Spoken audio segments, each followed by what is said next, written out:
Bien, donc nous allons attaquer un nouveau chapitre dans le thème de la santé. Je vous laisse mettre pause à tout moment pour copier le cours. J'ai décidé de ne pas vous faire de polycopier pour ce chapitre car de nombreuses notions sont à apprendre du fait de les écrire et de faire des schémas autour. Donc, on s'interroge sur les origines de l'ATP, puisque toutes les cellules vivantes ont besoin d'énergie sous forme d'ATP. Dans votre livre à la page 420, on vous rappelle que c'est l'hydrolyse de l'ATP qui libère de l'énergie qui va être utile ensuite pour réaliser toutes les fonctions d'une cellule. Et du coup, il va falloir avoir de l'énergie qui va provenir d'un mécanisme particulier pour pouvoir en faire la synthèse. Donc nous, on va s'intéresser à cette partie-là qui permet de fabriquer de l'ATP. Et on a déjà vu l'hydrolyse avec la contraction musculaire. Donc, je vais vous rappeler ce diapo pour vous rappeler que c'est l'hydrolyse de l'ATP qui permet le basculement des têtes de myosine et le raccourcissement des sarcomères. Dans votre livre toujours, on vous montre par un graphique qu'on peut mesurer l'expression de l'enzyme qui permet de fabriquer l'ATP et on voit que cette enzyme, eh bien, elle est ubiquitaire, c'est-à-dire qu'elle est présente dans tous les types cellulaires. Pas forcément plus ici au niveau des muscles qu'au niveau d'autres organes. Il n'y a pas ou très peu de stockage de cette molécule d'ATP qui est pourtant essentielle.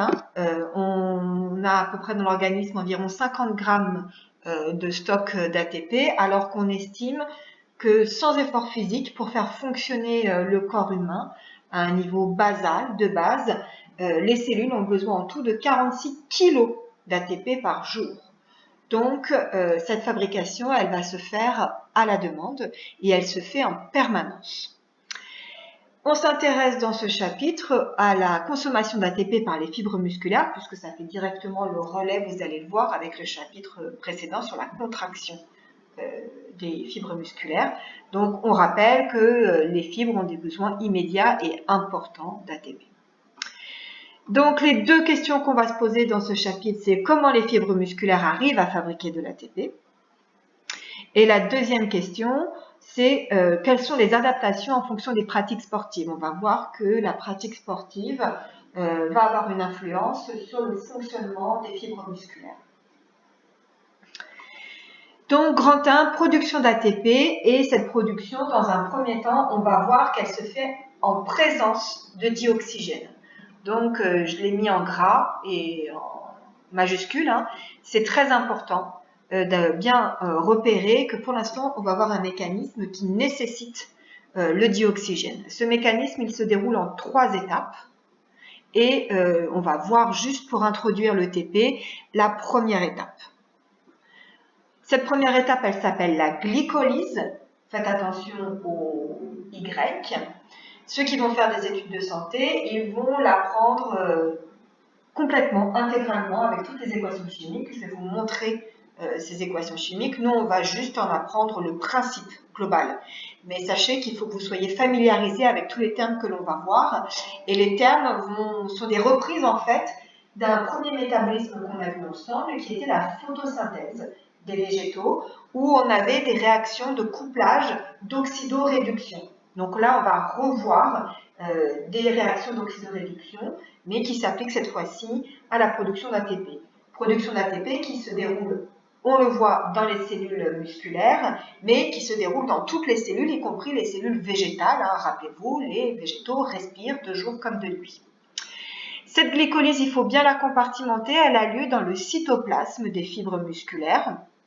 Donc, je vous remets une fibre musculaire avec à l'intérieur les myofibrilles qui contiennent eux-mêmes des myofilaments qui ont les sarcomères, on est d'accord? Et j'ai coloré en jaune le fond, d'accord? C'est dans le cytoplasme de toutes les fibres musculaires que va se dérouler cette première étape. Il y a en fait 10 réactions enzymatiques qui se suivent, que nous, on va résumer, mais qui, si je vous les montre ici, on a le glucose qui va avoir un phosphate qui va se rajouter. Le glucose va se transformer en fructose avec le déplacement d'une fonction alcool. Ensuite, il y a un deuxième phosphate qui va venir se rajouter. Ensuite, on va couper ce fructose en 2 molécules. Le glycéraldéhyde 3-phosphate qui va ensuite subir une oxydation, puis à nouveau une autre phosphorylation puisqu'on a à nouveau une déphosphorylation puisque là on avait 2 phosphates qui en deviennent qu'un seul, puis un départ d'une molécule d'eau et à nouveau une déphosphorylation puisque le phospho ici va partir pour avoir du pyruvate. Donc tout ça pour dire que nous on va retenir que le glucose, la molécule de départ, qui est une molécule à 6 carbones, se transforme en 2 molécules de pyruvate, ici au final, qui est une molécule, je vais vous le montrer, à 3 carbones. Donc on a conservation des atomes de carbone. Mais cette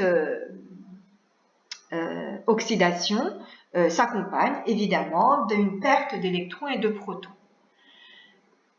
Hop, donc ici, je vous remontre la formule en C6, 1, 2, 3, 4, 5, 6 carbones, d'accord, et les hydrogènes qui sont également présents dans la molécule de glucose.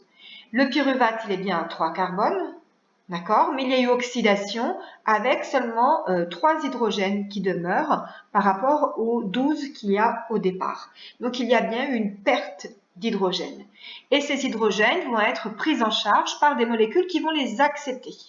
Ces molécules qui vont les accepter dans la photosynthèse, on les appelait les radicaux grand R. Et on ne vous donnait pas le détail. Ici, dans la partie respiration, le programme vous impose de connaître l'abréviation de ces molécules qui acceptent les hydrogènes et qui vont subir une réduction. C'est le NAD. Alors, le NAD, je vous le montre. Le NAD, c'est pour nicotinamide adénine dinucléotide. Vous n'avez pas à connaître cette année son abréviation. Les élèves qui auront en santé le connaîtront par cœur. C'est une molécule très complexe, comme vous pouvez le voir. Hein, en gris, les atomes de carbone, en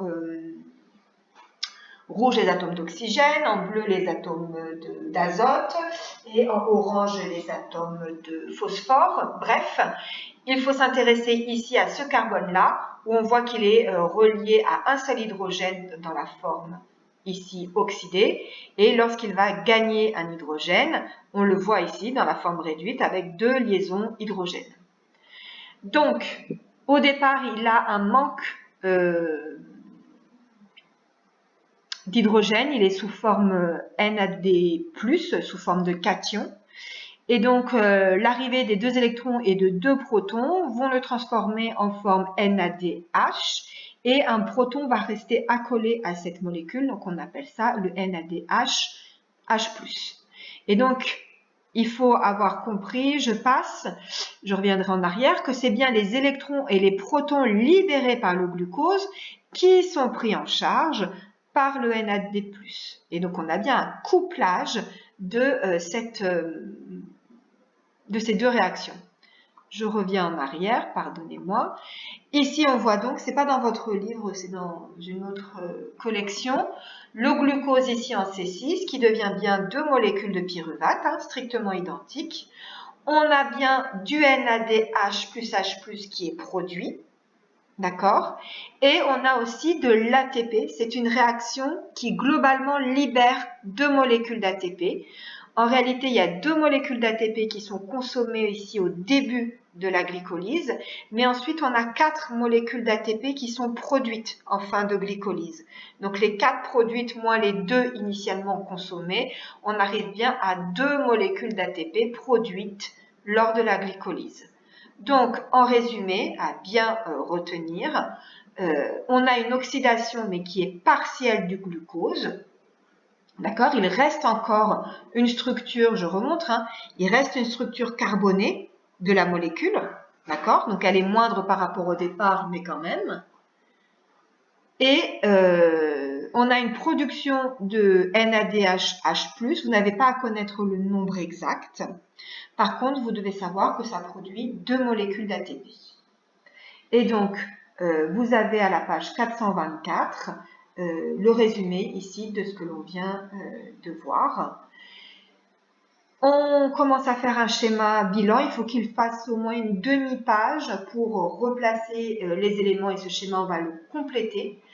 Donc, on dessine une membrane plasmique d'une fibre musculaire avec une mitochondrie. Pour l'instant, on la laisse de côté, mais elle va avoir son importance pour la suite. Le cytoplasme ici à l'intérieur. Et on a vu que le glucose était transformé en pyruvate. Ceci par la production de 2 ATP et par la réduction de molécules NADH+. Et donc, la question que l'on va se poser, c'est que devient le pyruvate? Et c'est là où vous avez la deuxième étape. Hein, on avait dit 3 étapes. La première, c'est la glycolyse. Deuxième étape, grand B, c'est ce qu'on appelle le cycle de Krebs. Je n'en dis pas plus. Et là, c'est à vous de faire la stratégie sur feuille du TP de jeudi matin.